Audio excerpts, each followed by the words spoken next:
J'ai été licenciée parce que la matière a fermé, donc tu perds ton boulot, ça m'était jamais arrivé. De son côté, Renaud, il a eu aussi des grosses galères au niveau de son travail. J'ai eu un petit drame perso. Voilà, tout ça, hop, comme une grosse claque un petit peu en même temps. Il y a trop de choses dans la vie qui commençaient à être chamboulées et t'as un besoin vital en fait de pouvoir te retrouver. Je sais pas ce qui m'a pris un jour à l'automne. Je l'ai écrit parce que je me suis dit après je vais renoncer. Je l'ai écrit comme ça, il pourra me le rappeler. J'ai dit si tu veux, je veux bien courir avec toi. Je veux bien faire le marathon de Paris l'année prochaine. Voilà, c'est écrit. Alors je vais être chiante. Il va falloir que tu me supportes. Et du coup, c'était là comme un espèce de petit contrat. Et puis, de fait que ça a été ce contrat-là que je l'ai écrit, et je me suis autorisée, même imposée ces petits temps le soir où en rentrant du boulot ou quand on rentrait du boulot, on prenait juste 1 heure et c'était devenu aussi important que de faire les courses ou de faire la machine ou ou de faire à manger ou voilà, c'était devenu obligatoire. Et en fait, je pense que si tu te l'imposes pas, tu le fais pas.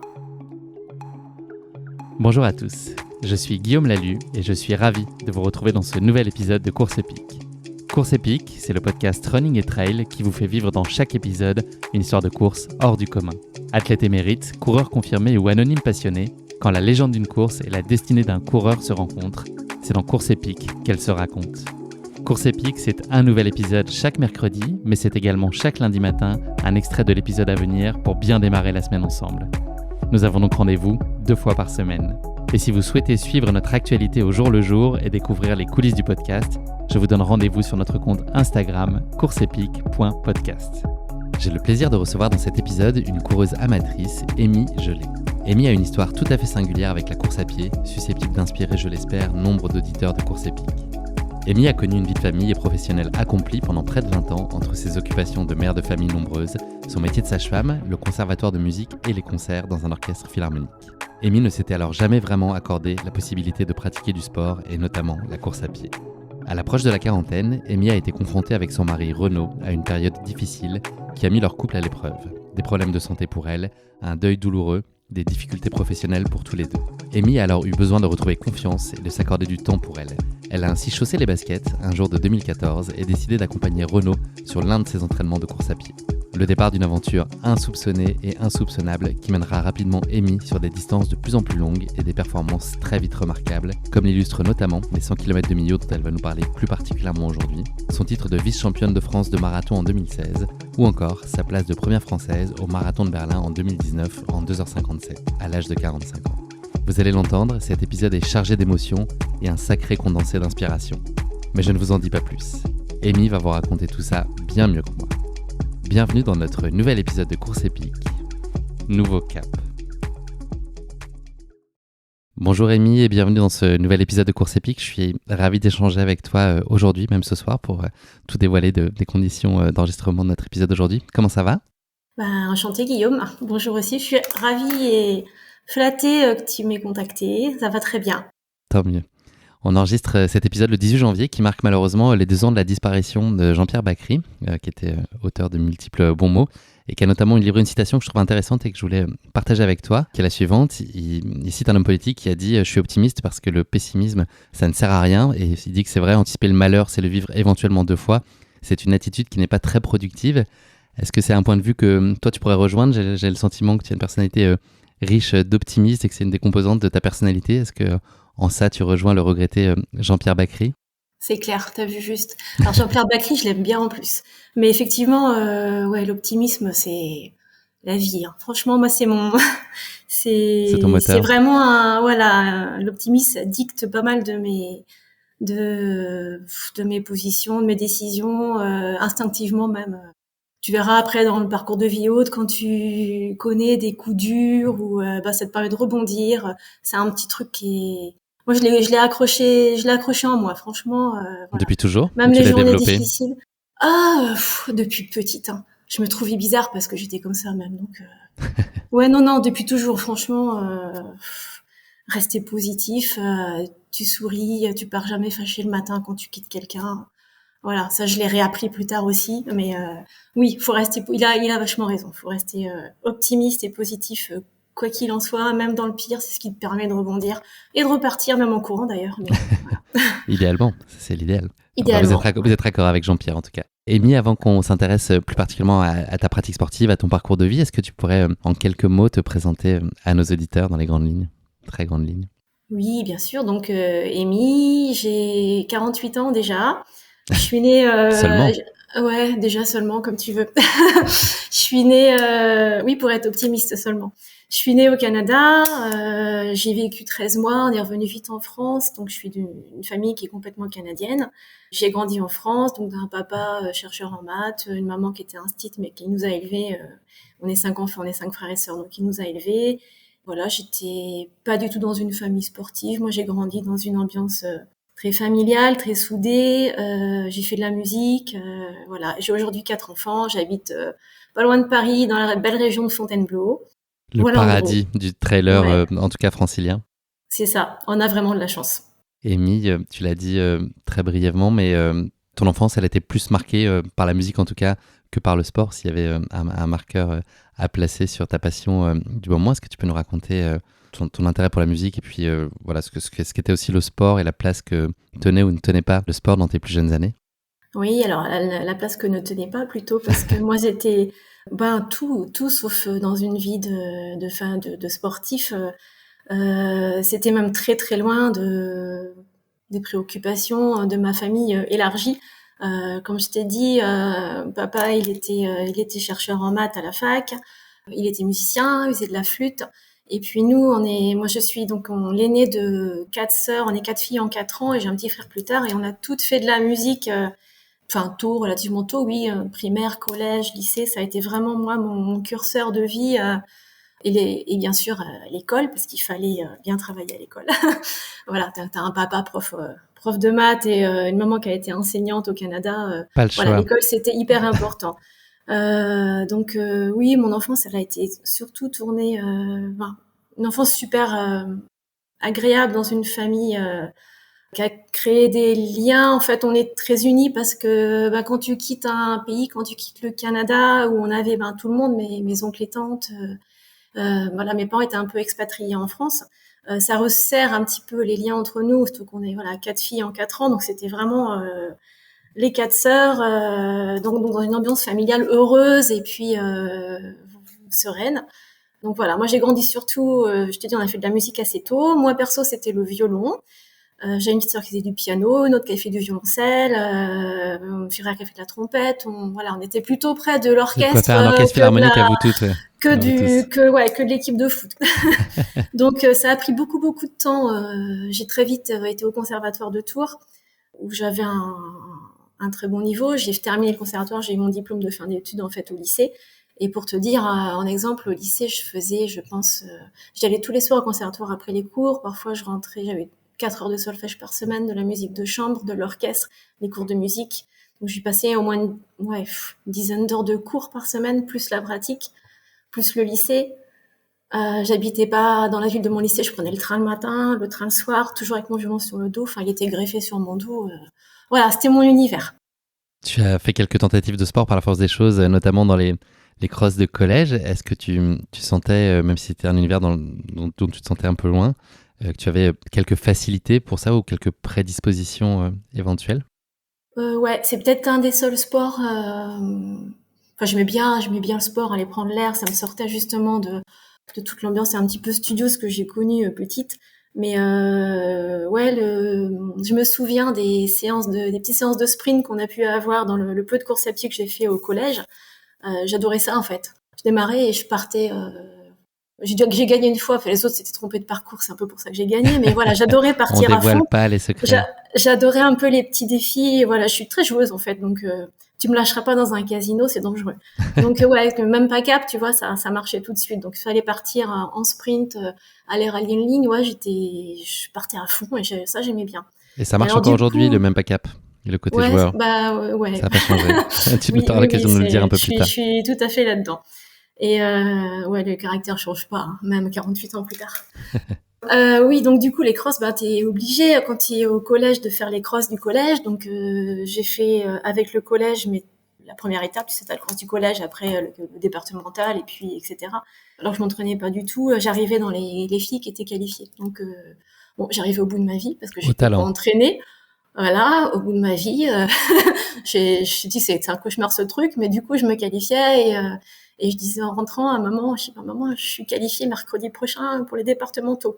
Or, le mercredi j'avais le conservatoire et donc c'était toujours compliqué, fallait décaler mon cours, donc je suis allée aux départementaux. Ensuite je me requalifiais pour les régionaux, j'arrivais dans les, bon, pas devant, hein, mais dans l'équipe des 5-6 pour aller plus loin. Et voilà, au bout des régionaux, maman me disait, Lumi, ça suffit, hein, stop, on a trop raté les cours. Donc voilà, c'était mes expériences de sport, comme quoi j'avais peut-être quelques facilités, oui, en courant, ou en tout cas, ça marchait bien chez moi, quoi. On avance un peu dans le temps. Ensuite, Amy, tu as rencontré à 17 ans Renaud, ton futur mari, qui portait déjà un intérêt pour la course à pied, ce qui t'a d'ailleurs mené un peu plus tard à ta première expérience sur course, qui n'a pas été forcément concluante, pour ne pas dire un peu dissuasive même, les 10 km de Tours que tu as couru à 18 ans. Ouais. Ben oui, j'ai rencontré Renaud assez tôt. J'avais juste 17 ans. En fait, j'étais dans la classe de sa petite sœur et donc lors d'une soirée, il a 4 ans de plus que moi, Renaud. Donc lors d'une soirée, lui dans ses études, on s'est rencontrés, on s'est plus, c'était le coup de foudre et on s'est plus quittés. Voilà. Donc moi, je venais dans mon petit univers, voilà, musique, très scolaire. Je faisais pas de sport. J'étais un petit peu décalée. J'ai toujours été un peu décalée, donc je l'étais déjà. Je pense que ça l'a séduit. Et du coup, lui, il était plutôt, lui, il aimait bien le sport. Il a fait du vélo en club quand il était ado, et il commençait à tâter un petit peu de la course à pied au moment où je l'ai rencontré. Et oui, il m'a branché sur ma toute première. Alors oui, la toute première, hein, parce que lui courait les 20 km de Tours. Alors moi, 20, c'était beaucoup trop. J'avais accepté de faire les 10, mais à l'arrache, hein, on se retrouvait le week-end et lui, il habitait Tours, vraiment juste au bord du départ de la course. Donc, il m'a inscrite là-dessus, m'a prêté un de ses caleçons pour te situer le tableau. J'ai mis un vieux t-shirt qui était 10 fois trop grand pour moi. Et puis nous voilà lancés dans cette course qui était... Des chaussures en 46. Non, je sais même pas avec quoi j'ai couru. Des vieilles chaussures, des chaussures à moi, quoi. Et puis donc j'ai fait cette course qui est une course où il y a beaucoup de monde, hein, des kilomètres de course de Tours, ça a encore lieu. Ça génère beaucoup d'ambiance, de public. Et c'est une grosse course, c'est un bel événement dans la ville. Et je suis arrivée, je sais plus, j'ai dû mettre 1 heure, je crois. Au bout de ma vie, encore une fois, je pense que j'ai vomi sur un des platanes de l'avenue de Gramont. Ça a été la première et la dernière avant un moment. Et ça t'a déplu ou ou c'est juste que tu portais pas un intérêt particulier J'étais tout sauf entraînée. J'ai bien aimé l'ambiance, j'ai pas du tout aimé la fin parce que j'étais pas entraînée et parce que c'était un petit peu long par rapport à ce que j'avais déjà fait. J'étais gamine, hein. Je courais pas du tout et j'ai pas aimé me sentir mal à la fin. Ouais, je dis ça, c'est pas pour moi. Tu as ensuite entrepris des études de sage-femme, tu t'es mariée avec Renaud, relativement tôt aussi ensuite. Ouais, j'avais à peine 21 ans depuis quelques jours. Je me suis mariée en première année de mon école de sage-femme. Ouais. Tu as été maman pour la première fois à 24 ans et tu as eu 4 enfants en 7 ans ensuite. La course à pied, elle était donc très présente dans la vie de Renaud. Toi, tu as vécu donc finalement par son intermédiaire cette pratique-là et ce sport-là. Est-ce que tu le suivais sur les courses un peu à contre-cœur et de façon un peu détachée, ou est-ce que tu aurais été là pour lui même s'il faisait du deltaplane ou du planeur? Enfin voilà, est-ce que c'était là pour lui, peu importe la discipline, c'était témoigner ton soutien et le soutien de la famille? Peu importe, tu t'es embarqué dans ça, donc non, j'y allais, il était passionné, moi j'allais soutenir, accompagner, je vivais ça par procuration, j'aimais beaucoup encourager sur le bord de la route, il en a fait beaucoup des courses, hein. J'ai même souvenir que sur une course qu'il en a fait à Nantes, parce que j'ai fait mon école de sage-femme à Nantes, donc ça devait être à nos débuts, donc je suis là au départ pour encourager, ensuite j'essaye, tu te prends au jeu, encore une fois le jeu. J'essaye d'aller sur le parcours un peu plus loin pour prendre des photos, pour encourager, de recroiser. Et je me souviens avoir fait une course, pas une course, non, avoir été sur le bord de la route avec les sacs de Renaud et celui d'un pote au départ. Et en fait, ils étaient morts de rire parce que je crois que j'ai fait 5-6 kilomètres avec les 2 sacs, uniquement pour suivre le début de la course. Ils me disent, mais elle est folle.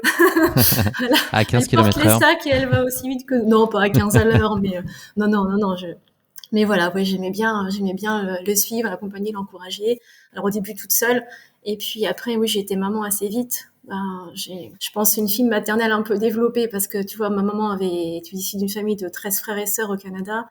Moi, on était 5, et puis j'ai fait un métier de sage-femme, c'est sûrement pas pour rien. Voilà. Donc j'ai eu mes enfants assez rapidement, donc on a continué à suivre Renaud avec le premier, avec la deuxième, avec la troisième, puis 3 et 4 sont arrivés assez rapprochés tous les deux, ils ont 16 mois d'écart. Donc tant que ça a été possible matériellement, je l'ai fait. Même avec la poussette double et les deux grands, on allait au bord de la route et ils applaudissaient. Ton quotidien, là où on peut chacun, je pense, un peu comprendre la façon dont il s'organisait, mais en gros, ça aussi entre des gardes de 24 heures, les enfants à la maison, la Ouais. musique, un mari sportif. Est-ce que c'était un accomplissement, ce rythme-là au quotidien qui t'accaparait beaucoup, ou est-ce que tu as eu le sentiment de sacrifier certaines choses ou un peu de toi dans cette vie-là à te mettre complètement sous cloche? Non, sacrifice, j'aime pas ce mot. C'est tout ça, c'est des choix. Je referai la même chose aujourd'hui. Je suis très heureuse. J'ai une chance incroyable d'avoir 4 enfants en bonne santé, les avoir eus facilement. Je pense que c'est un cadeau de la vie. Ceux qui n'en ont pas doivent me comprendre. Voilà, j'ai vécu par mon métier aussi des parcours difficiles. Moi, je sais que j'ai beaucoup de chance. Donc là-dessus, je referai exactement les mêmes choix. Il n'y a pas de sacrifice là-dedans. J'ai été comblée par toutes mes tranches de vie. J'en vis des nouvelles, j'en découvre une nouvelle sur le tard. Mais j'ai vécu pleinement ma vie de maman, mon boulot. Je faisais pas à temps complet au début, mais qui est très riche en émotions. J'avoue que au bout de 15 ans de garde de 24 heures à faire des nuits, je suis contente que ça se soit fini. C'est pas de mon fait. La mater a fermé comme beaucoup de maters, mais voilà, les gardes, c'est quand même un petit stress, c'est quand même toujours, tu sais pas ce qui va t'arriver, tu peux avoir 12 accouchements en même temps ou rien de la nuit. Et en tout cas, c'est fatigant. Voilà, c'est fatigant de travailler de nuit. Est-ce que tu arrivais quand même à t'autoriser du temps pour toi ou du temps de loisir, ou ça ne venait même pas à l'esprit au-delà du fait d'être peut-être compliqué matériellement à entreprendre? En fait, j'y pensais même pas. J'étais vraiment absorbée à 1000% dans ma vie, dans le quotidien, dans ma vie de maman. Ça a été peut-être que, je te dirais, au fil des années, mon quotidien, enfin, tu vois, dans la vie de couple, il y a les deux professions à équilibrer. Moi, j'étais plus auprès des enfants et j'avais pas un temps plein, donc voilà, j'assumais plus le quotidien.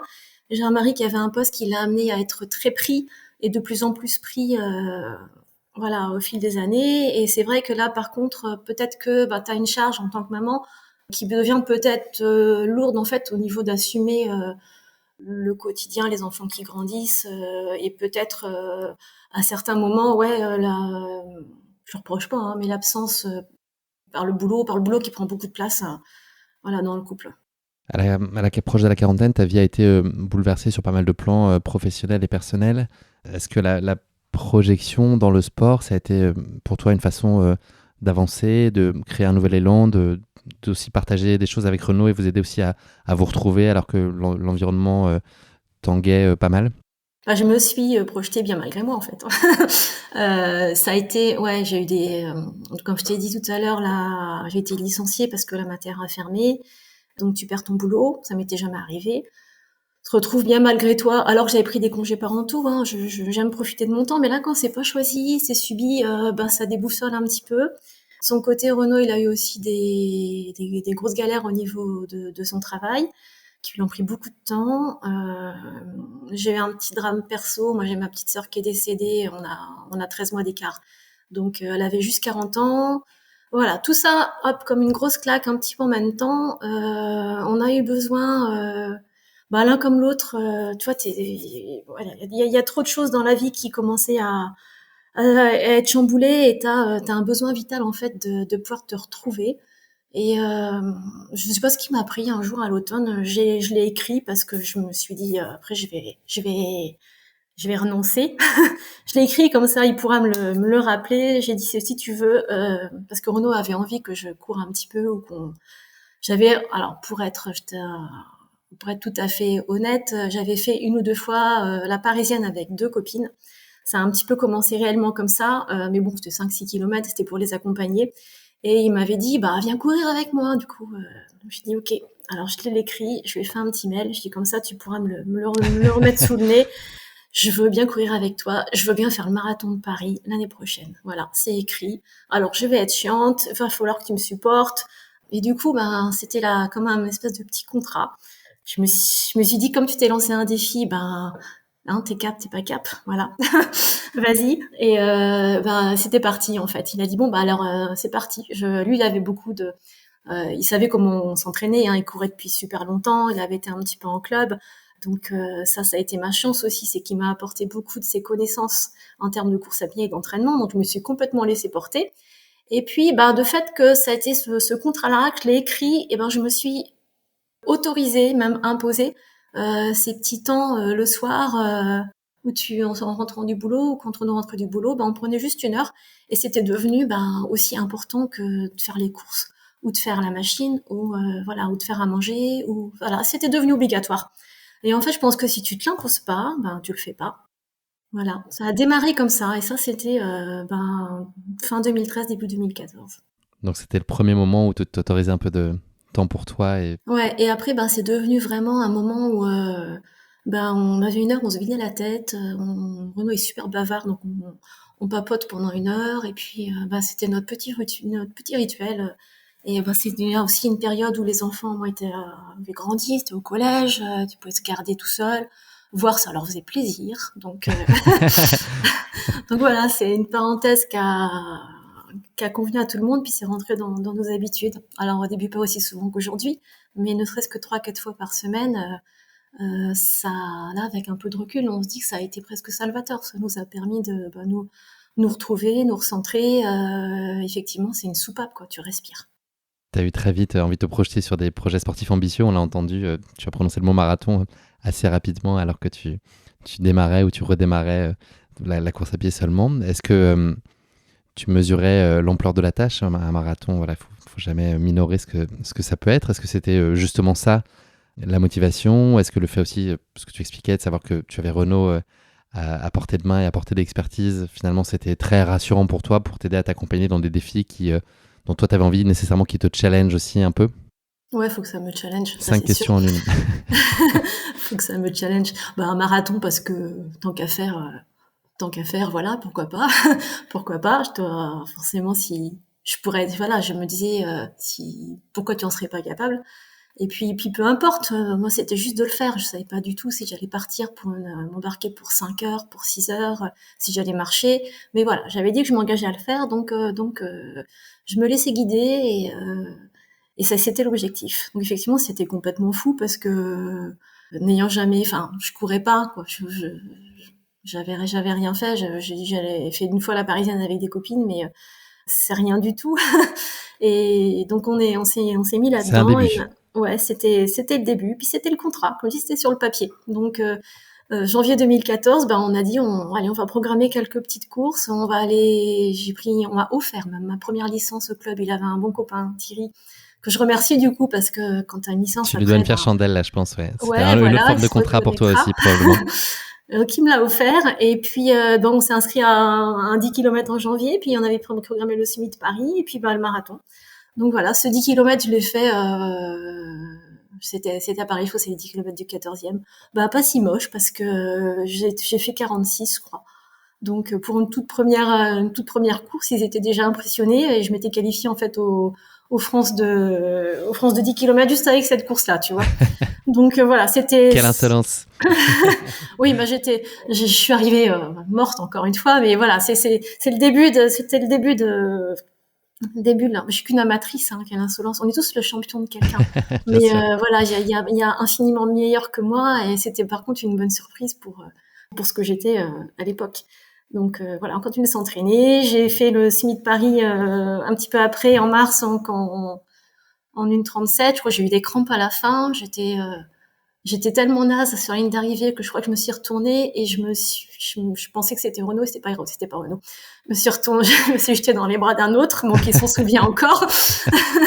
Et donc voilà, 1:37, donc je m'étais qualifiée aussi pour les France de semi.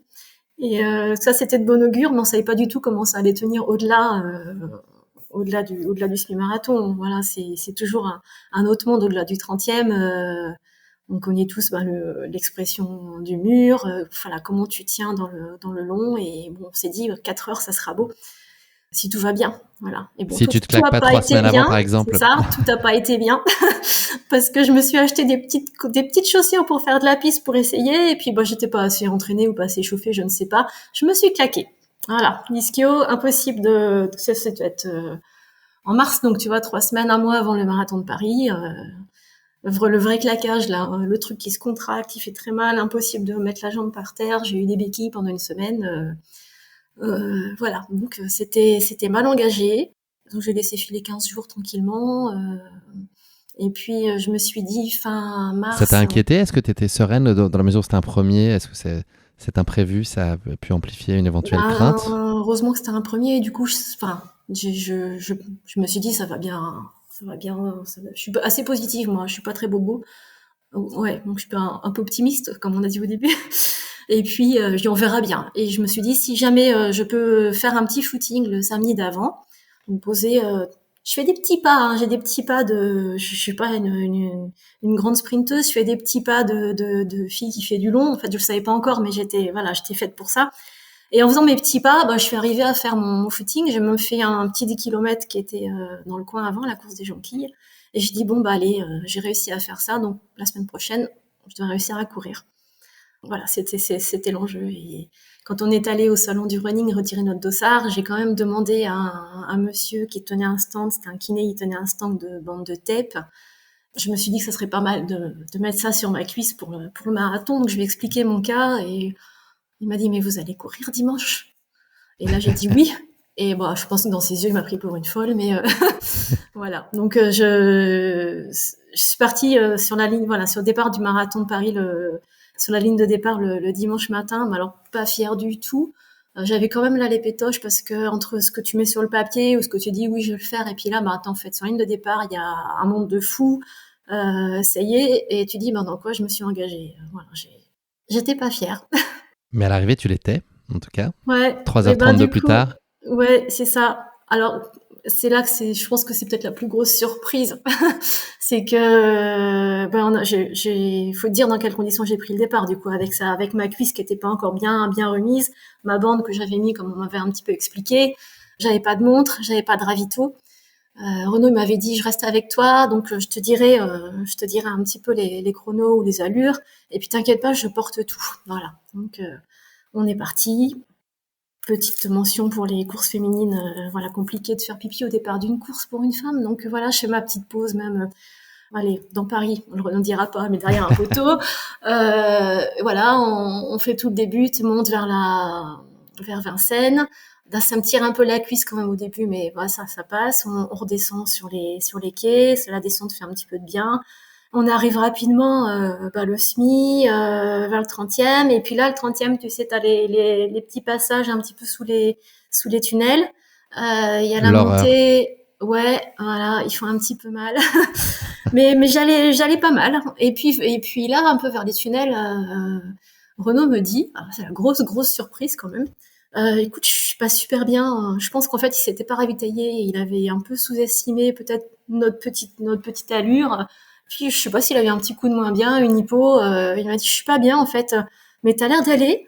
Donc vas-y file. Je t'assure, vas-y file. Donc si t'es sûr. Donc, je pensais qu'il allait juste faire une petite pause, peut-être voilà technique, et puis me retrouver après. Donc j'ai filé. Donc son chrono, son montre, son ravito d'ailleurs, hein, j'avais plus rien à bouffer, c'est un petit peu un petit peu à la one again. Je fais la côte là qui remonte vers Boulogne. Et puis je me retournais de temps en temps quand même. Enfin, j'étais sûre qu'il allait me rejoindre, puis non. Donc en fait j'ai continué sans du tout notion de chrono, mais pour finir mon marathon. Et puis je me voulais arriver quand même sur les champs là, sur la fameuse ligne avec les pavés. Et il était pas là. Je dis c'est quand même con ça. Il a fait plein de courses avec des potes pour les accompagner sur la ligne de départ. Je suis en pré-marathon et il est pas là. Mais voilà, la grosse voilà, c'était donc je l'ai fait toute seule cette ligne d'arrivée. C'était très surprenant parce que 3,32, jamais j'aurais imaginé, mais jamais. Voilà, faire un chrono de cet ordre-là, qui m'a qualifié d'ailleurs aussi aux France de marathon du coup pour le coup. Et puis j'ai attendu Renaud, il arrivait pas très longtemps après, hein, il arrivait 8 minutes après, mais Voilà, on était super contents. Donc 4 mois après avoir commencé la course à pied, tu t'es donc qualifiée pour les championnats de France du 10 km, du semi et du marathon. Ouais, ouais. Je sais pas quoi te dire. Insoupçonnable. Ouais. C'est ça, insoupçonnable. Là, pour le coup, toutes celles qui me connaissaient disaient, mais t'as fait ça? Voilà, donc c'était vraiment la grosse surprise. Je dis, c'était pas du tout dans mes cordes et dans ma vie et dans mon parcours de vie. Donc oui, c'était une grosse surprise. Même pour au niveau du club, même pour, voilà, c'était une grosse surprise. Un peu la belle histoire. Cette envie, donc on l'a compris tout à l'heure, elle est née de cette envie de repartager des choses avec Renaud et de vous chouchouter et de retrouver du temps de qualité, en tout cas des moments précieux ensemble. Est-ce que tu penses que ce seul fait-là qui a compté beaucoup, ou est-ce que c'est la course à pied en soi qui était aussi une discipline que tu as très vite chérie et qui t'a plu et qui t'a fait du bien, à laquelle tu t'es montrée réceptive, ou ça aurait pu être un autre sport ou pourquoi pas une autre activité, où vraiment la course à pied, il y avait quand même un truc de ce que tu disais peut-être sur tes plus jeunes années, peut-être des prédispositions quand même et un intérêt particulier quand même pour ce sport-là? Oui, je pense qu'il y a plus un truc avec la course à pied, hein. Il y a plus un truc avec la course à pied. Je me suis vite plu parce que je me suis prise au jeu. Moi, je me suis prise au jeu quand tu arrives à faire des résultats, bien malgré toi, on va dire, mais voilà, j'arrivais à les sortir. Je voulais faire de mon mieux, et puis en fin de compte, j'ai très vite été dans des résultats tout à fait, voilà, que je trouve tout à fait corrects, hein, même si je suis pas une pro, rien du tout. Mais quand tu commences à faire des podiums, qu'on t'encourage, que les enfants se piquent au jeu aussi. Mais ça joue aussi peut-être le fait qu'il n'y ait pas d'enjeu, le fait que toi tu te mettes pas de pression et que le plaisir soit toujours la clé d'entrée pour ce sport. Est-ce que ça peut aider la performance finalement et la servir parce que ça t'en détache? Je sais pas si je me mets pas de pression, en fait. Tu veux dire que les nuits d'avant les courses, je ne dors pas. Parce que justement, j'ai pas grandi là-dedans, et pour moi, c'est toujours j'ai peur, en fait, quand on m'inscrit sur une course, et j'ai peur de quoi? J'en sais rien, d'ailleurs, mais enfin, C'est j'ai plus peur par dans rapport à toi ou par rapport aux autres? Est-ce que ça peut être ça le sujet aussi? Est-ce que tu as envie de pas te décevoir toi, ou est-ce que ça compte aussi beaucoup le regard de Renaud, de la famille proche, de tes amis? J'ai commencé à faire des podiums régulièrement, et c'est vrai que du coup, le regard des autres compte. En tout cas, quand tu es dans ton secteur géographique, il y a quand même une petite pression qu'on te met. On t'attend un petit peu, puis petit à petit, on annonce ton nom sur la course, on te repère. Donc, c'est très confortable, en fait, d'être anonyme au départ d'une course. Effectivement, il y a Je pas vois de bien de quoi pression. tu parles. Il y a pas de pression. Donc, quand tu vas, par exemple, loin, on te connaît pas, je suis confort. Voilà, quand on ne connaît pas, quand on t'attend pas, ça t'enlève un petit poids quelque part, effectivement. Et ensuite, il y a toujours ce petit défi de faire le mieux qu'on peut. Et je sais que pour moi, il y a des distances qui me font plus peur. Le court, tu vas vite et c'est plus violent. C'est quelque chose qui m'a toujours fait peur, parce que je sais que c'est dur, donc du coup tu souffres. Et c'est peut-être un petit peu ce combo-là, un peu du regard des autres, de la pression que tu te mets toi-même pour faire de ton mieux, et puis de fait que tu vas savoir, tu sais que c'est pas facile, hein. Voilà, tu vas devoir aller chercher le mot au fond de toi, et puis la satisfaction, je l'ai moi souvent une fois la ligne d'arrivée passée. Je comprends pas trop quand on me dit profite, mais de quoi? J'en peux plus, je veux juste que ça se termine. Voilà. Tu as enchaîné ensuite, avant de nous mener jusqu'à Millau, au mois de septembre 2018, tu as enchaîné d'autres performances et des expériences un peu épiques sur des courses. Millau, on aura le temps de le développer, mais voilà, est-ce qu'il y a des courses marquantes, peut-être par leurs résultats, mais au-delà de ça, surtout par leur expérience, qui t'ont marqué au fer rouge? Des courses épiques un peu marquantes, il y en a pas mal. Je vais peut-être choisir le marathon de Tours en 2016. Alors c'est parce qu'il était à Tours déjà, donc c'est la ville dans laquelle j'ai grandi et on a grandi, on a été étudiants. C'était support des championnats de France cette année-là. Donc comme voilà, j'ai été qualifiée plusieurs fois. C'est un championnat que j'ai fait. C'était pas mon premier, mais c'est un championnat auquel j'avais décidé de participer, sur lequel je me suis engagée. Donc il était en septembre. C'est une course qui nous a fait circuler dans Tours, pas loin du village de où j'ai grandi. Donc tu reviens un petit peu plein de parcours. Et donc c'est là, voilà, genre, pensant à ma petite sœur qui était partie l'année d'avant aussi. Donc ça, tout ça, il y avait voilà, une course qui portait beaucoup d'émotions. Et ce jour-là, la veille au dossard, quand je suis allée le récupérer, tu sais, t'as des chronos d'engagement, donc j'étais dans le sas où il y avait les meilleurs dossards, donc tu vas chercher ton dossard. Et le monsieur de la Fédé qui me donne mon dossard me regarde en rigolant et il me dit « Ah, podiumable !» Voilà, c'est un petit mot qui m'est resté et je l'ai regardé. Voilà, j'ai souri un peu timidement, j'ai pris mon dossard et puis ça m'est resté dans un coin de la tête. Et donc le dimanche matin... Et il a eu raison. Ouais. Et Ça toi m'est aussi, resté d'ailleurs, dans un coin de la tête, aussi. en fait. Et voilà, donc j'ai pris le départ du marathon. C'est pas un parcours hyper facile, c'est des petites routes. Voilà, il y a une partie en béton qui te casse un peu les jambes. Et dès le semi, j'en avais un peu plein les pattes. Je me souviens que j'ai eu des crampes. Il paraît que le retour est un peu long et un peu monotone, de ce que Ouais. j'ai entendu des gens qui m'en ont parlé. Ouais, c'est un aller-retour. Voilà, tu traverses le Cher vers Azay-le-Rideau et on revient de l'autre côté de la Loire, puisque le Cher et la Loire se rejoignent. Et donc l'allée, il y a une partie qui est usante parce que c'est sur les bords de Cher et c'est une portion en béton. Et en fait, le béton, quand t'as l'habitude, c'est beaucoup plus dur pour les jambes que le bitume. Voilà, ça tapait plus et en fait, j'ai accusé le coup sur le retour où c'est des petites routes, comme tu dis, c'est long, ça a fait des petites vaguelettes, c'est une route bombée qui est pas forcément bien goudronnée avec quelques nids de poules. Ouais, le retour est un petit peu éprouvant.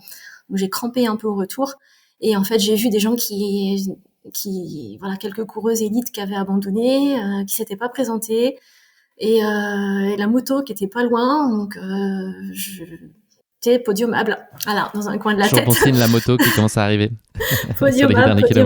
Voilà. Renaud a été avec moi au début parce qu'il a fait le marathon aussi sur la course open. Et puis, il m'a laissé sur la fin parce qu'il avait, il avait un petit peu de mal à finir. On a un petit peu d'écart sur le chrono.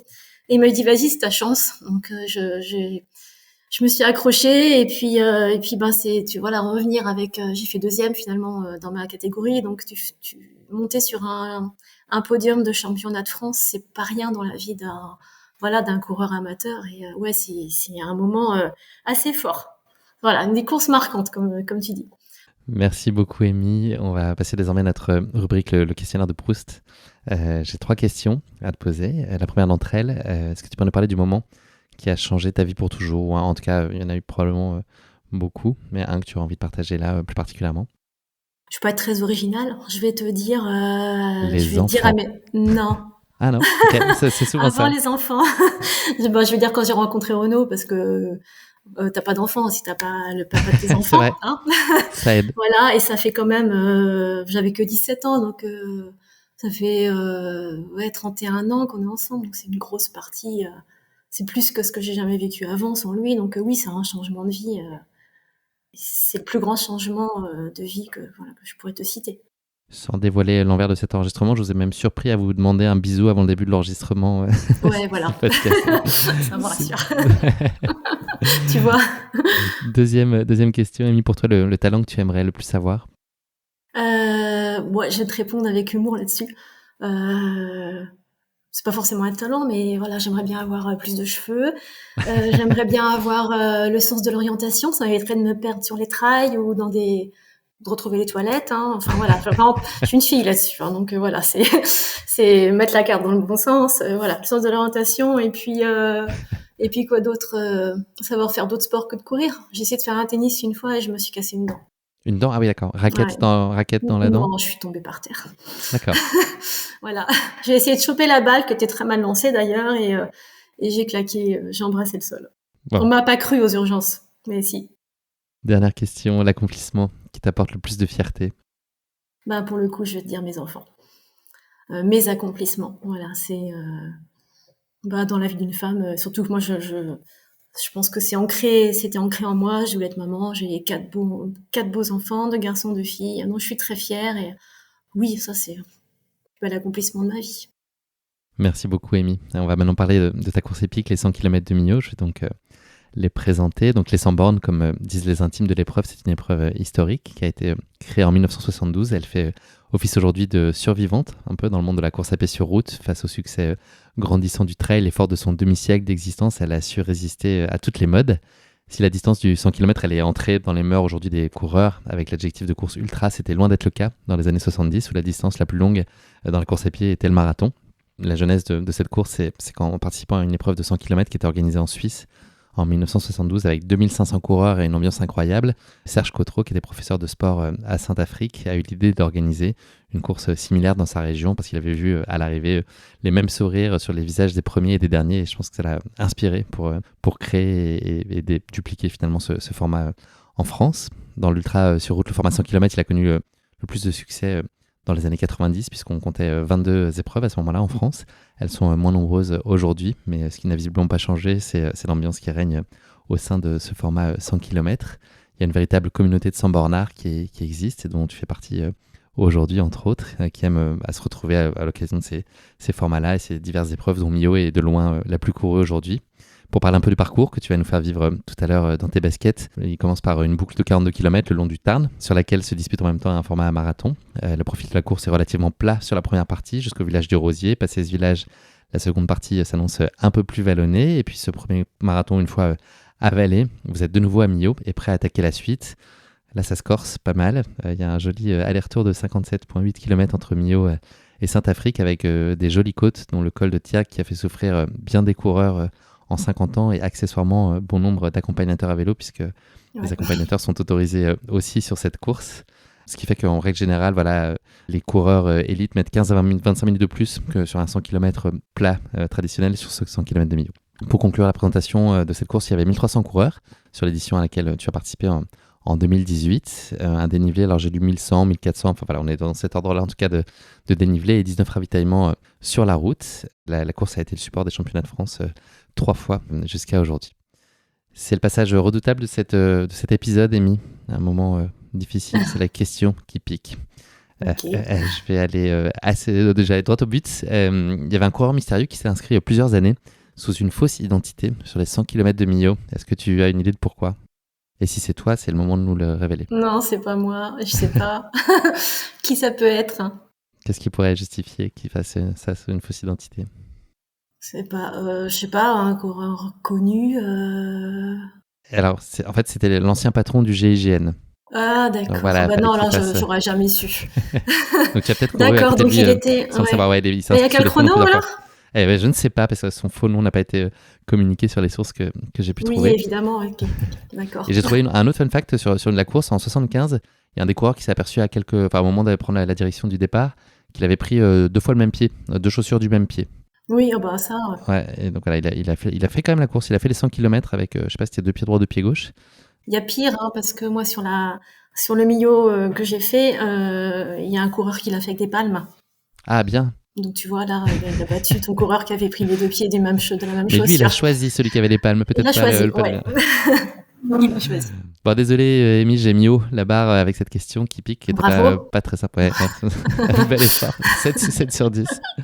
On va parler maintenant de ta course épique. Est-ce que tu peux nous parler de la façon dont s'est présentée cette opportunité qui est arrivée finalement assez tardivement au cours de ta saison 2018, après un été qui a été assez riche en course de montagne? Vous êtes décidé assez tardivement avec Renaud à vous lancer sur cette course-là. Est-ce que tu peux nous raconter un peu la genèse du projet et à quel point cette course, elle avait déjà peut-être pour toi une dimension un peu mythique et que c'était inscrit quelque part dans votre tête qu'un jour vous la feriez ou peut-être pas. Voilà, comment ça s'est décidé? Mythique par procuration, encore une fois, tu veux dire que Renaud est beaucoup présent dans les...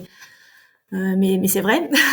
Si lui voulait, comme tu l'as bien résumé, Millau, c'est vraiment le mythe de la course de grand fond. Elle est historique, elle fait partie des créateurs de la course hors stade. T'as l'esprit de Spiridon, c'est vraiment c'est une course renommée, réputée. Je pense que c'est la Mecque du 100 bornes. Et donc il avait toujours dit un jour, je ferai Millau. Renaud l'avait déjà fait les 100 km de Belvès, du temps où il courait sans moi. Et il avait dit, un jour, c'est obligé dans ma vie de coureur, je veux faire Millau. Donc Millau était dans un coin de sa tête et on avait décidé de la faire, peut-être, du coup en septembre 2018. Effectivement, on est pas mal allé à la montagne, on aime beaucoup la rando, on aime beaucoup aller vers Chamonix. Et on a fait le marathon, on a eu la chance d'avoir un dossard au marathon du Mont Blanc, sur lequel je suis tombée lamentablement au début du parcours. Je me suis explosé le genou, j'ai tenu à finir parce qu'on avait fait le déplacement, mais j'avais une fissure à la rotule, donc voilà, ça a été une course à oublier. Donc voilà comment Il y a c'est quand même beaucoup de choses comme ça sur les courses sur lesquelles tu as participé, Amy, j'ai Ouais, l'impression. ouais, Pierre Richard. Donc oui, à oublier, mais tu vois, je suis allée au bout parce que voilà, t'es venu, tu t'es inscrit, c'est un dossard c'est un tirage au sort, t'es cap, voilà. Donc voilà, j'ai pleuré, mais j'ai fini. Et donc l'été était mal engagé, donc après ça, il a fallu que je me guérisse un petit peu. Et puis au mois d'août, on avait nos vacances à la montagne. Moi, je m'étais inscrite à Sirzinal, donc ça a été le test. J'ai fait Sirzinal, qui est une super course aussi à faire. Encore une Je ne course connais pas, mythique. j'aimerais beaucoup y aller. Ouais. Encore une course mythique étalonnée sur le même parcours depuis des années. Tu peux même la faire en dehors de la course. Les fléchages restent en permanence tellement elle est connue et à faire. Et en plus, c'est une course avec une montée redoutable au début. Tu peux vraiment courir en montagne. C'est pas un trail où tu marches. Donc j'ai fait Sirzinal et c'était un petit peu un test. Et au retour des vacances, pour faire Millau, on s'était dit qu'il fallait quand même savoir faire un petit peu de long, avoir fait une bonne sortie longue. Donc le test a été les 4 heures de Montévrain, qui est une course du Nord Seine-et-Marne, donc pas très loin, dans mon département en tout cas. Et c'était le test. Voilà, si j'arrivais à tenir les 4 heures dans une allure correcte, en étant à l'aise, au retour on s'inscrivait à Millau. Et qu'est-ce qui s'est passé? J'ai remporté les 4 heures de Montévrain et du coup, on s'est inscrit. C'était le deal, on s'inscrit aux 100 km de Millau. Mais c'est fin août, Montévrain, Millau, c'est fin septembre. Je pensais que c'était être bien entraîné avec du recul. Je me dis que c'était quand même hyper short, mais c'est comme ça qu'on a validé notre inscription à Millau. Les 100 km, c'est une distance que tu avais déjà testée en ayant fait juste 2 semis, je crois, avant, c'est ça? Alors, j'avais fait une fois un 100 km dans la première année où je courais, en 2015. Je m'étais lancé le défi, parce que moi je suis toujours une Miss défi. Comme je m'étais qualifiée aux France, comme tu l'as dit tout à l'heure, de 10, de semi et de marathon, il m'en manquait un. Il manquait les France de 100. Donc je me suis inscrite aux 100 km de Chavagne. Mais pour le coup, je l'ai fait sans aucune prépa. J'avais juste fait 2 semi-marathons en sortie longue. Je connaissais pas du tout la distance. Et ça a été épique. Mais voilà, je l'ai terminé en 9h45 quand même. Et j'étais dans le top 10 au niveau de mon classement sur les championnats de France. Mais voilà, c'est une expérience digestive, musculaire, indescriptible. Je remonte un peu le temps, mais est-ce que, on l'a compris, la dynamique dans laquelle tu es, c'est vraiment celle du plaisir et pas de la performance. Est-ce qu'à un moment, quand même, tu as pu te poser la question de te dire, et si j'avais commencé plus jeune, à 20 ans, est-ce que je m'étais consacré pleinement? Est-ce que j'aurais pu avoir une vie qui tourne beaucoup plus autour de la course à pied avec d'autres types d'objectifs? Est-ce que parfois tu as imaginé réécrire en tout cas une partie de l'histoire? C'est pas nécessairement ton tempérament, j'ai l'impression, mais voilà, est-ce que tu as pensé? C'est une question que je me suis déjà posée. Si j'avais fait ces courses-là, pas à 40, 45, mais à 30 ans, voilà, j'ai pas la réponse. J'ai fait bien mieux. Voilà, j'ai fait bien mieux. J'ai une jolie famille et je pense que ça vaut toutes les courses du monde. Donc, je n'ai pas de regrets. Cette course, il est possible d'être accompagné à vélo. Est-ce que tu peux nous parler de qui était censé t'accompagner à ce moment-là? Donc en théorie, Renaud devait être là à tes côtés et courir. Renaud s'était inscrit pour la faire, bien sûr, puisque c'était son rêve. Et je pense que son rêve il s'est tellement mis la pression pour le coup là-dessus. Et contrairement à moi, le long me rassure parce que je sais qu'il n'y aura pas une intensité digne de celle du cross. Tu vas avoir le temps, si tu as besoin de marcher un petit peu, tu vas avoir le temps de te ravitailler. C'est pas grave, on s'en fout du chrono. C'est pour terminer. Et moi, le long me fait moins peur. Par contre, Renaud est terrorisé. Et je pense qu'il a fait un blocage psychologique. Voilà, le mardi avant, on faisait un petit footing, 2-3 lignes droites, histoire de juste faire 5-6 km le jour de la semaine de la compète. Et puis, il s'est fait mal. Il s'est fait mal à la cuisse. Voilà, je pense que c'est une contracture. J'en sais rien. En tout cas, il n'arrivait pas à courir. Alors, on a fait kiné, on a fait tout ce qu'on pouvait faire dans l'urgence un petit peu pour essayer de sauver sa course. Il n'y a rien à faire. Même sur place à Millau pour aller retirer les dossards, on a essayé d'y aller en trottinant. Ça passait pas, il avait mal et donc il n'a pas pris le départ des 100 bornes de Millau le samedi matin. Est-ce que toi, ça change? Tu es évidemment déçu et triste pour lui, bien sûr. Pour toi, est-ce que ça a un impact sur toi, ta motivation et sur la course que toi, tu dois mener? Alors moi, de toute façon, voilà, on avait nos dossards, on avait réservé notre petit logement. J'avais un copain Patrick, qui a été génial d'ailleurs, que je remercie, qui avait été mon suiveur à vélo. Tout était organisé. Et voilà, on savait pas s'il le prendrait ce départ ou pas, on a testé même sur place, ça pouvait peut-être passer, mais c'est pas passé. Donc il a dit c'est pas grave, on avait pris le vélo de toute façon, sachant que c'était juste, on avait pris un deuxième vélo pour lui. Et puis bon voilà, on n'a pas remis ça en jeu, on n'a pas remis une seule minute le fait qu'on fasse ou pas Millau. On s'est dit qu'on y reviendrait une autre fois. Ce qu'on a fait d'ailleurs cette année pour le 50e, pour qu'il puisse le faire.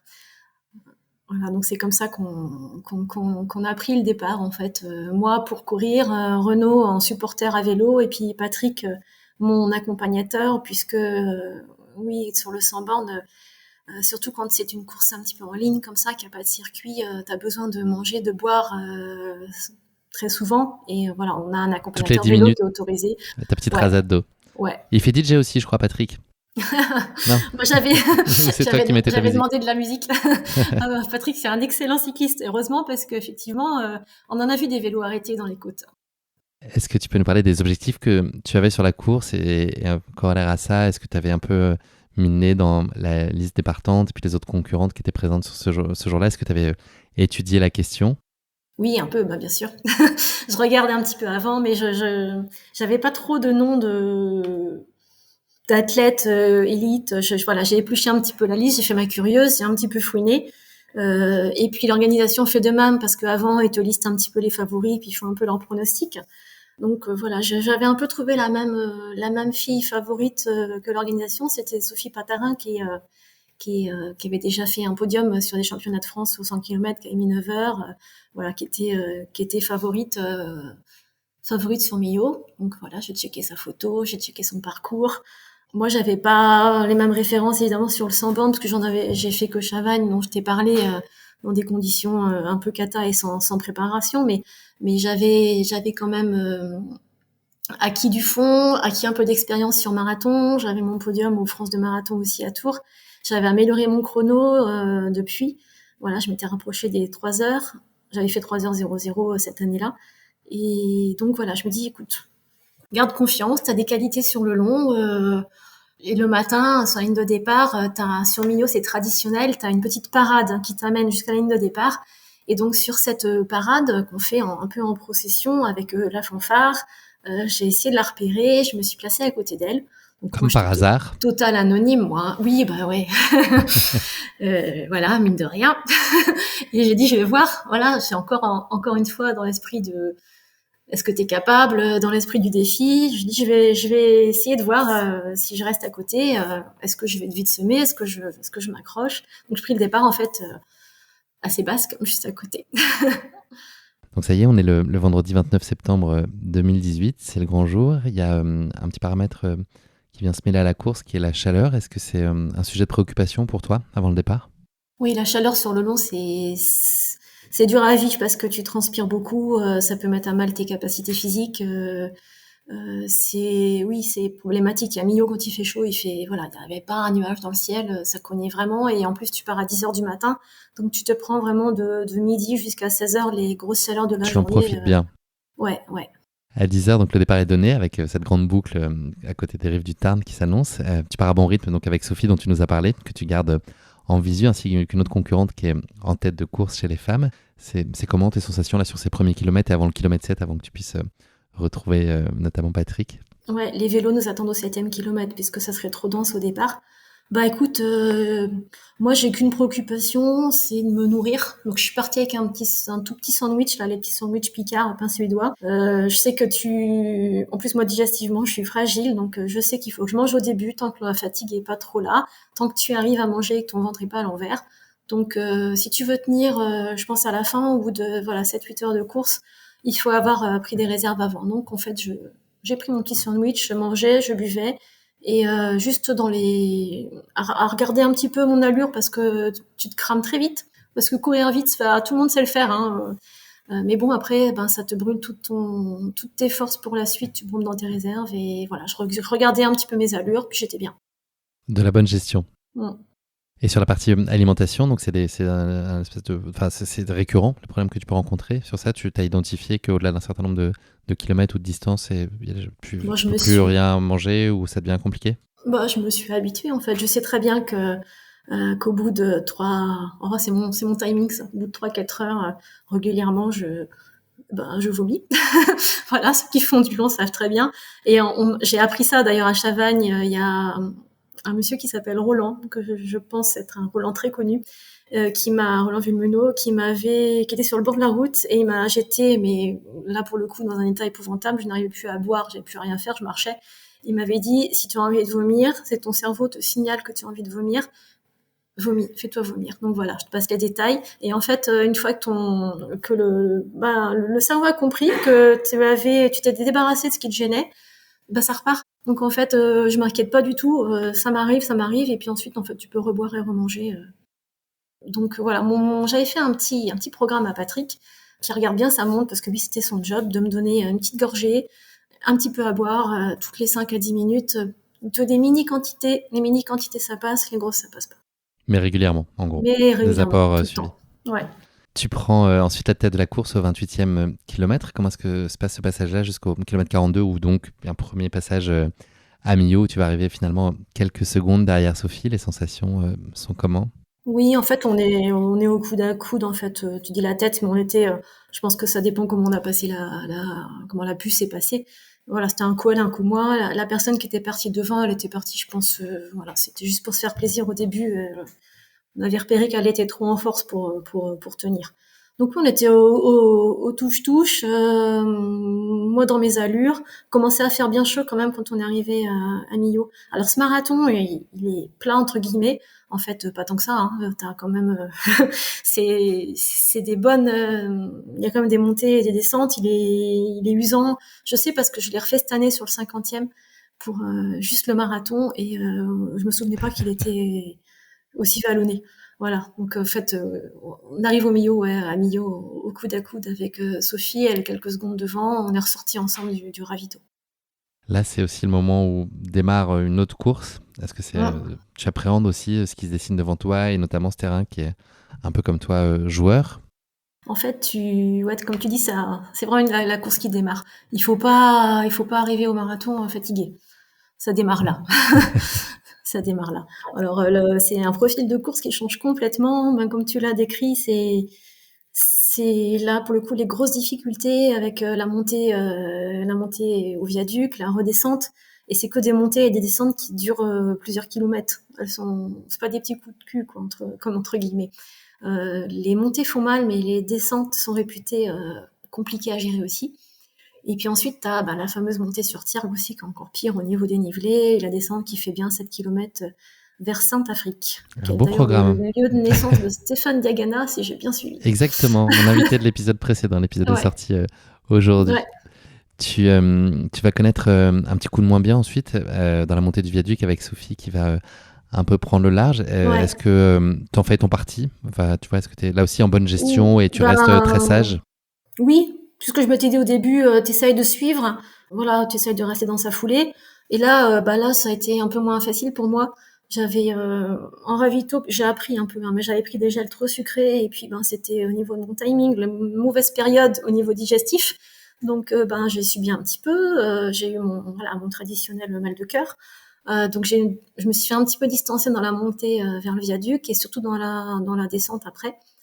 Euh, bah, je, voilà, j'ai essayé de gérer moi mon effort. Pour le coup, je me suis remis vraiment dans ma course. Ça, Voilà, c'est le puis fait bon, de bien te connaître qui d'arriver, t'a aidé à appréhender ça avec beaucoup de sagesse et sans paniquer finalement. d'accepter en fait le mieux que je puisse faire. En fait, moi, voilà, c'est le mieux que je pouvais faire. Et je me suis dit, bon, t'as peut-être rêvé un petit peu. Voilà, maintenant deuxième, c'est très bien. Accroche-toi. Voilà, de toute façon, il n'y a pas de miracle. Hein. Quand tu un coup de moins bien, t'as un coup de moins bien. Un coup que tu fasses, faut prendre le temps. Bon, c'est ce que j'ai fait. Je me suis mis dans ma bulle. J'ai géré ma course, du coup, 100% pour moi. Et je pense que c'est le fait d'être peut-être plus à l'écoute de mes sensations à ce moment-là qui a fait que c'est reparti ensuite. Voilà, j'ai pu peut-être ralentir un tout petit peu, m'autoriser à boire, à me recentrer sur mon propre rythme. Surtout dans T'es cette très entourée aussi, tu sens, j'imagine. Enfin, il y a la présence de Patrick, il y a les Ouais, enfants par téléphone interposé, il y a Renaud qui est Patrick, pas il est au loin. top. Patrick, il est au top. Il gère ça d'une main de maître. Il est à fond à fond dans la course, à fond dans la gagne entre guillemets, parce que lui, c'est pareil, c'est un compétiteur. Donc, il a été très très aux petits soins pour moi. Renaud, il J'ai vu des allait photos de donner lui des avec des nouvelles. fumigènes, ouais. Voilà, t'aurais fumé Et des toi-même, banderoles de 15 mètres, let's go, Amy. presque. Voilà, et puis Renaud, du coup, il avait les enfants régulièrement au téléphone. Alors il leur dit, ouais, maman, c'est un peu plus dur là, mais elle s'accroche. Donc voilà, ça remonte le moral. Je leur ai dit, mettez la musique, voilà, faites tout ce qui peut me faire m'évader un petit peu et puis oublier que ça va pas trop. Et puis j'ai fait cette portion est difficile en plus. J'ai continué mon bout de chemin, mais c'est une portion de faux plat montant qui est redoutable entre la fin de la descente du viaduc et puis le début de la montée sur Tiergue. Là, t'as une dizaine de kilomètres qui sont en faux plat montant non-stop. Il fait super chaud à ce moment-là. Et c'est là que se font les écarts en général.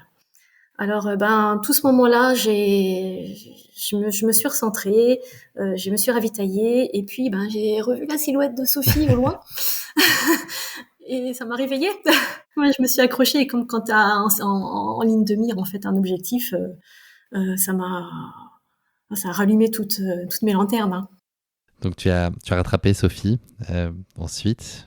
Tu as eu un petit geste très sympathique pour elle d'ailleurs au passage et des encouragements. Elle avait l'air visiblement Ouais, en difficulté. je pense elle a peut-être trop donné, trop donné, j'en sais rien, peut-être voulu marquer la différence ou voilà, la distance entre moi et elle pour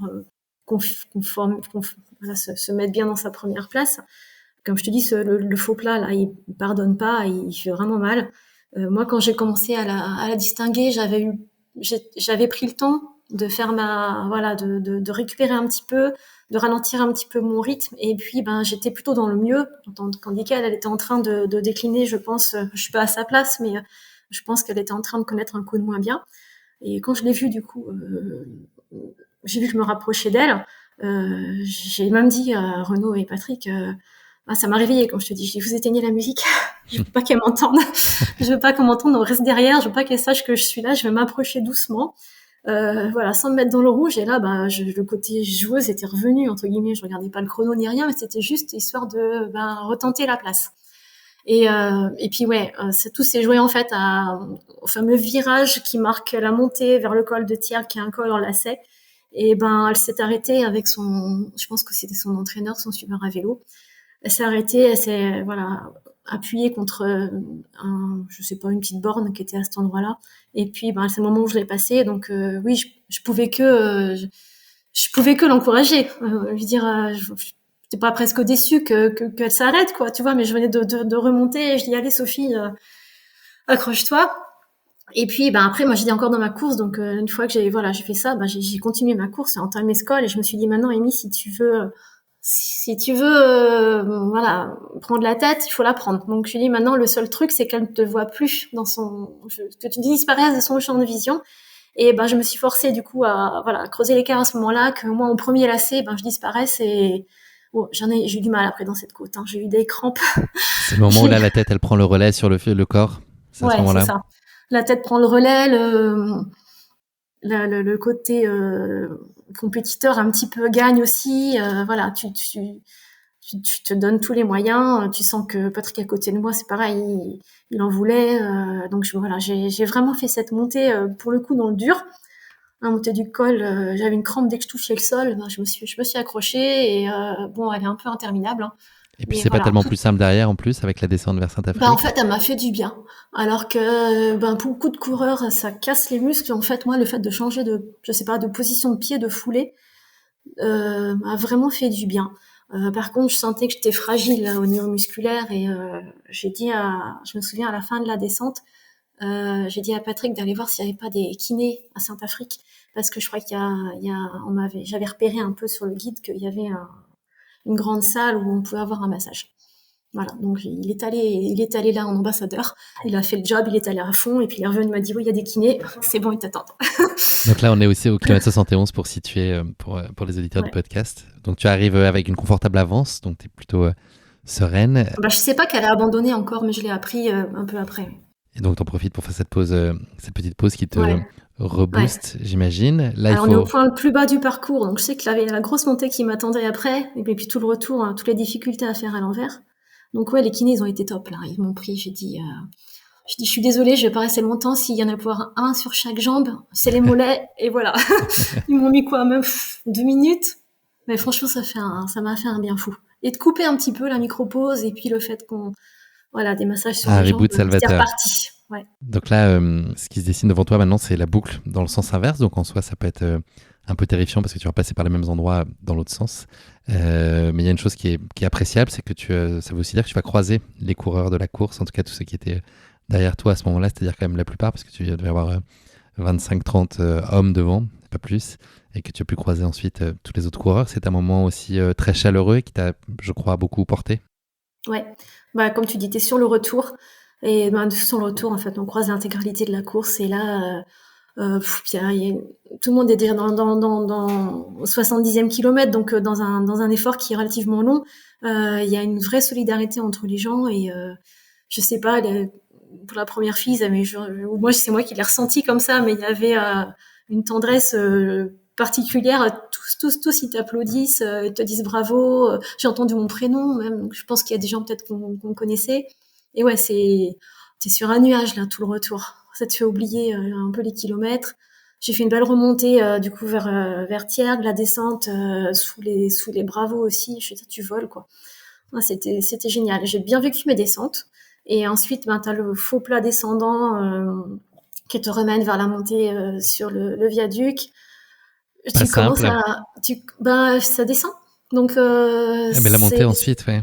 ouais, ouais. Donc là, le faux plat descendant, ben tu commences à voir, ben ça se dessine parce que j'ai à la fin au ravitaillement de Saint-Georges, il y a les motos de l'organisation qui ont commencé à se porter à ma hauteur et de dire au vélo, voilà, faites bien attention de rester derrière puisque t'as pas le droit de suivre ton vélo, c'est lui qui te suit. Donc voilà, là, ben tu dis mince, putain, je suis en tête de Millau, donc tu commences à, à y penser, ça devient concret. Il y a la remontée sur le viaduc, c'est une belle journée qui se termine, le soleil couchant qui voilà, t'as les J'ai vu rayons une photo vraiment de ce qui moment incroyable. Ce coucher de ouais, soleil bah, avec toi et le viaduc, là. ce moment est Je incroyable. la partagerai En sur les fait, réseaux. t'as la remontée bah, qui est dure hein, quand même. J'ai encore un petit coup de moins bien, mais bon, j'ai fait cette montée en courant quand même avec la moto qui te filme, donc tu te dis, bah là, tiens-toi bien, voilà, la petite nausée ou le reste c'est fini. Hein. Ça m'est jamais arrivé, moi, d'avoir une moto qui me filme. Je sais pas si tu te rends compte de, voilà, un coureur amateur, t'es là devant, t'as la moto, comme ce que tu peux voir à la télé chez toi, presque, quoi. T'as la moto de la Fédé, enfin, des officiels, et puis cette moto qui retransmet ton image dans la salle de Millau. Ouais, donc c'est un peu un truc de fou, là. C'est le moment où je me suis un peu vue, sortir en fait pas de mon corps, mais je me suis vue. Voilà, moi anonyme, je dis mais c'est toi, Émile, là, qui est en train de courir. Donc c'est quelque chose de bizarre quoi. Et ça te porte, ça a vocation à le porter ou ça t'a plus perturbé, Euh, ça m'a déstabilisé en tout ému. cas? Bah non, ça m'a ému. C'est vraiment un moment particulier où tu vis un truc qui est pas réel pour toi. D'ailleurs, même aujourd'hui encore, j'ai du mal à réaliser. Donc voilà, c'est un peu irréel. Et à côté, Tu t'autorises à penser à la victoire à ce moment-là ou t'es très ouais, hein, concentré et tu... je suis un peu obligée parce qu'à côté de moi, les gars, ils sont pris limite en train de sabrer le champagne, quoi. Ils s'occupent plus de moi, ça y est, elle est en tête, ils ont récolté deux autres gamins qui voulaient suivre la course, ils sont en train de papoter, voilà, ils sont déjà en train de fêter le truc, alors j'ai plusieurs fois, je leur dis, je suis pas fini encore, ça vous gêne pas, je cours. Et ouais, non, tu dis, moi, tant que c'était pas fait, j'ai vu des gens s'écrouler au 98e. Voilà, il restait quand même plus de 10 bornes là-haut, donc non, c'est pas fini. Il y a des bordures de trottoir, je pouvais tomber, je pouvais recramper. Il pourrait m'arriver n'importe quoi. Tu sais, les gens qui sont vidés de leur force et qui tiennent plus debout, tu vois cette image des gens sur la ligne d'arrivée, ça pouvait m'arriver encore au 95e. Donc non, tant que c'était pas fait, que j'avais pas franchi cette ligne, que j'étais pas sur le tapis vert, il fallait que je reste concentrée. Tu arrives en fanfare dans Millau, je pense avec Patrick qui finit peut-être d'être aphone à ce moment-là, à hurler à tout le monde de laisser la place et en te Bah ouais, présentant moi comme la première féminine. ouais, je suis déjà, oui, t'as la fatigue, t'as l'émotion. Il avait Dans sorti un son état second. sifflet en plus, Patrick, il avait vraiment tout prévu. T'arrives un peu dans la circulation Et il avait sorti son sifflet, donc J'étais pas loin avec les fumigènes tout à l'heure finalement. j'avais pas à rire, mais voilà, il sifflait sur les ronds-points, il disait allez, poussez-vous, tu vas pas très vite non plus, hein. C'est un rythme de 100 bornards, donc mais bon, il était à fond. Il y a un moment très fort en émotion ensuite, qui est ton arrivée au bien nommé Parc de la Victoire, qui est à quelques centaines de mètres de l'arrivée. Est-ce que tu peux nous expliquer un peu le rituel qu'il y a autour de ce moment-là, et puis surtout toi, comment tu l'as ressenti?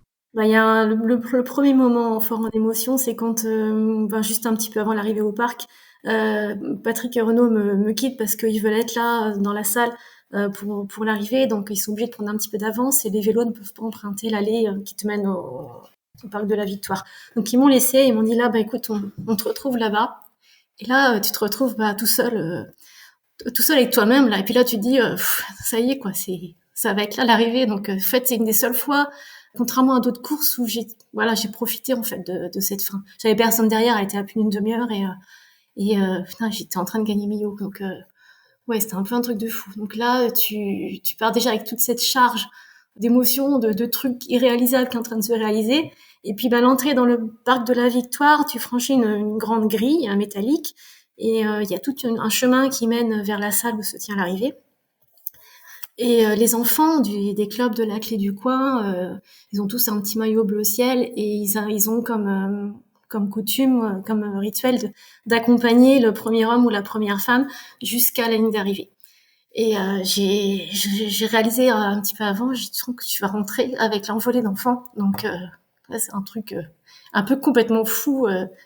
Et je me suis dit, essaye de pas pleurer, quoi. Ça va être... c'est toi qui vont accompagner. Et jamais je me serais vue arriver... deuxième, c'était pas le cas, tu vois. Et là, première de milieu, t'es accompagné des enfants et voilà, c'est complètement réel. Ouais, donc j'avais une grosse boule dans la gorge. J'ai dit, t'effondre pas tout de suite. Et c'est une arrivée qui restera vraiment émouvante. J'ai encore du mal à la revoir sans pleurer, donc un grand moment très fort. Ouais. Ouais, on sent ton émotion, ceci dit, moi aussi ça me prend aux tripes. Et tu as presque envie que ce moment-là dure, parce qu'habituellement quand on en a plein les bottes un peu à ce niveau de kilométrage-là, est-ce que toi tu as envie de le figer, enfin qui dure encore et encore, parce que c'est tellement puissant? Il est hors du temps. Ouais, il est hyper fort. Il est hors du temps. En même temps, j'ai tellement besoin de lâcher mon émotion à ce moment-là. J'essaye de pas craquer tant qu'ils sont là, d'arriver. À la fois j'en profite, à la fois j'ai tellement envie relâcher. de retrouver, voilà, de serrer dans les bras Renaud, de vivre cette arrivée. Non, c'est indescriptible. Et de boire le champagne que Patrick avait presque sorti quelques minutes Ouais, j'ai avant. pas été capable de boire, non. Mais... Tu boucles la course en 9h41 minutes et 26 secondes, donc à la première place, tu finis 28e au scratch. C'est quoi ce que tu ressens au moment où tu franchis cette ligne d'arrivée? Est-ce que tu arrives à vivre pleinement le moment et tu réalises ce que tu viens d'accomplir, ou tu es un peu, comme tu nous le disais, une dizaine de kilomètres de l'arrivée, un peu au-dessus de toi ou à côté de toi, observer ça d'un regard un peu extérieur, ou c'est tellement surréaliste? Les deux à la fois, ouais, tellement surréaliste. Je peux pas dire que je l'ai pas vécu pleinement, je l'ai vécu pleinement, vraiment dans les tripes, quoi. Je l'ai vécu pleinement et à la fois je réalise toujours pas que moi, Émilie qui a commencé la course à pied il y a 4 ans, qui suis juste une petite coureuse comme plein de gens, ça s'est pu m'arriver de gagner les 100 km de Millau. Il y a une célébration, j'ai découvert ça en me documentant sur la course, qui est un peu à ton image, je trouve, pleine de retenue et de simplicité. C'est qu'il n'y a pas de prime, il n'y a pas de podium, il n'y a pas de coupe, il n'y a Non, pas on de est tous médaille. vainqueurs à Millau, on est tous vainqueurs. Ouais. C'est très beau, je trouve, j'avais jamais entendu ça en tout cas. Oui, je l'ai appris aussi, je l'ai découvert quand on a préparé cette course et quand on est arrivé à Millau. Effectivement, on est tous vainqueurs. C'est quoi, selon toi, les clés de ta réussite sur la course? Qu'est-ce qui a fait que ce jour-là, ça s'est passé aussi bien pour toi? Écoute, j'avais allumé la petite case dans ma tête. Je crois en fait au destin de ce qui t'amène là ce jour-là. Et si tout est aligné, tu te laisses porter et puis ça le fait. Donc pour moi, j'en ai peut-être rêvé avant quand j'ai regardé la liste des concurrentes. Et puis ça l'a fait. J'ai des qualités sur le long. Je me sens mieux sur ce type de distance. Je pense que je suis beaucoup plus sans burn-out même qu'une marathonienne. Voilà, j'aime le long. J'aime cette simplicité de la course. Il y a une concurrence qui est uniquement contre soi-même en fait, pas forcément contre les autres. Voilà, chacun vit sa course, chacun vit des choses qui vont être fortes. Chacun va se dépasser. C'est plutôt une course avec toi-même. Et aussi collectivement, le fait d'avoir eu Patrick et Renaud, j'imagine que tout ça Ah au bah fil de la ouais, c'est course a été clair. central aussi. Ça, c'est un truc qu'on va partager. Ouais, ils ont été des éléments indispensables. Patrick, il a été au top pour vraiment voilà, je le connais parce qu'on il est du département d'à côté, parce qu'on s'est connus à travers quelques courses, mais voilà, sans plus. Et donc je me suis dit, est-ce que ça va accrocher des fois, tu sais, quand t'es pas bien ou dans le dur, il faut vraiment que la personne elle soit là et elle te connaisse par cœur. Voilà, Renaud il connaît, mais voilà, est-ce que quelqu'un d'autre va? Il a fait le job, mais comme un as. Voilà, il a été au top tout le temps, discret, au service, parfait. Donc oui, je lui dois beaucoup. Amy, qu'est-ce que cette course, elle t'a appris sur toi? Qu'est-ce qu'elle m'a appris sur moi? Ben, il faut croire en soi. Là où j'ai pas forcément confiance en moi sur beaucoup de choses, en fin de compte, voilà, quand tu peux être capable, faut oser le faire. Et puis après, moi, j'aime bien aller au bout des choses. Donc, ça m'apprend, ben, sur moi que je suis capable d'honorer, voilà, d'aller au bout de ce que j'entreprends. Une seule image à retenir de ces 100 km de Millau, c'est jamais très facile. C'est comme question. Est-ce qu'il y en a une qui te vient en tête plus particulièrement, que tu figes à jamais? Bah, c'est la redescente du viaduc. Moi, je pense au coucher de soleil, comme tu dis, c'était un peu magique, quoi. C'est ce moment-là où je me suis vue, j'ai réalisé que j'étais en tête, je me suis vue en tête de Millau. Franchement, en plus, il faisait beau, c'était une photo de rêve, quoi. Les rayons du soleil du soir, c'était rosé, t'as ce viaduc qui est quand même superbe. Et puis, ben, t'es là toute petite, avec ces motos et bah, c'est comme ce que j'ai mis, mais sur les réseaux, là, sur ma petite page, en arrivant, oups, ça, j'ai gagné Millau. Quoi, j'ai gagné Millau.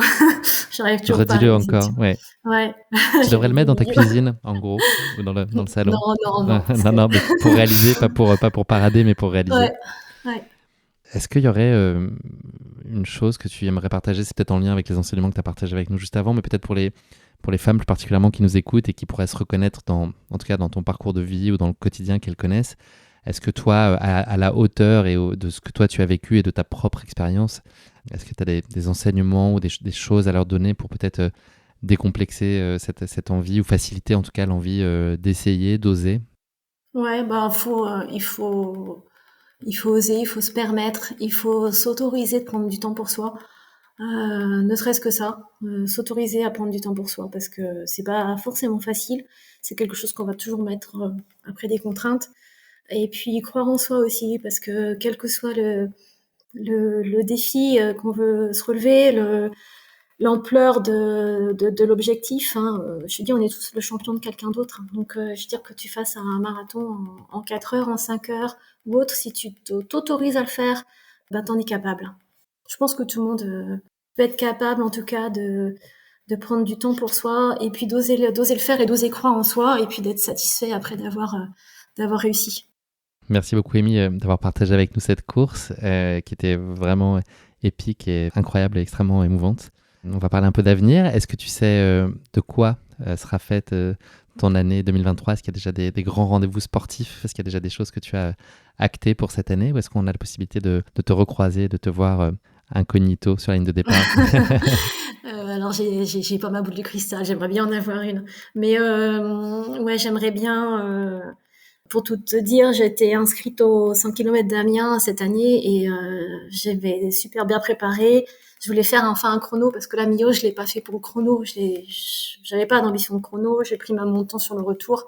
Le chrono, il est anecdotique, mais là, je voulais en faire voilà, un sur un parcours plus plat, plus roulant, un peu plus pour la performance. J'ai eu le Covid une semaine avant. Donc c'est tombé à l'eau. Ça m'a vraiment mis la fin de saison un petit peu par terre. Je suis quand même allée faire le marathon de Deauville parce qu'on s'était engagé sur les France avec Renault, mais je n'étais pas encore remise. J'ai chopé la grippe entre deux. Enfin, moi, la cata à la fin de l'année. Donc là, j'aimerais bien retenter un 100 km roulant en espérant que la forme revienne parce que j'ai coupé un peu du coup. Après Amiens, j'ai pas pu prendre le départ. Les microbes de la fin d'année, j'ai posé un petit peu. J'avais besoin de prendre le temps de vivre tout simplement, voilà. Parce que quand tu es déçu d'un truc, après, voilà. Moi, c'est pas le centre de ma vie, hein, donc la course à pied n'est qu'un plus, donc faut que ça reste positif. Donc là, voilà, j'aimerais bien refaire un 100 bandes ben, pour le chrono, et puis j'ai essayé un 24 heures depuis Millau. Je trouve que c'est aussi un monde, les circadiens, là, c'est plus les 100 bornards, un monde incroyable. Alors c'est un sacré défi, c'est dur à tenir, hein, mais j'aime ces allures et je veux en refaire un peu plus solide que le premier, si c'est possible, dans la continuité du Sandboard. Quel chemin depuis ta première parisienne? Ouais, c'est clair. Ouais, c'est fou. Tu vois, c'est une autre vie qui commence après celle de maman, de sage-femme. Ben voilà, j'ai couru. Merci beaucoup, Amy. Dernière question de cet épisode, c'est le motto de la fin. Est-ce que tu aurais une devise à partager avec nous qui te serait particulièrement chère? Une devise, je sais pas, ouais, devise. On va rester dans le domaine du jeu. Moi, je te dirais, après avoir vécu un peu ce que j'ai vécu, ce qu'on a pu partager ensemble, tu vas reconnaître le slogan, mais 100% des gagnants ont tenté leur chance. Voilà, c'est ce que je pourrais te dire. Tentez votre chance, osez.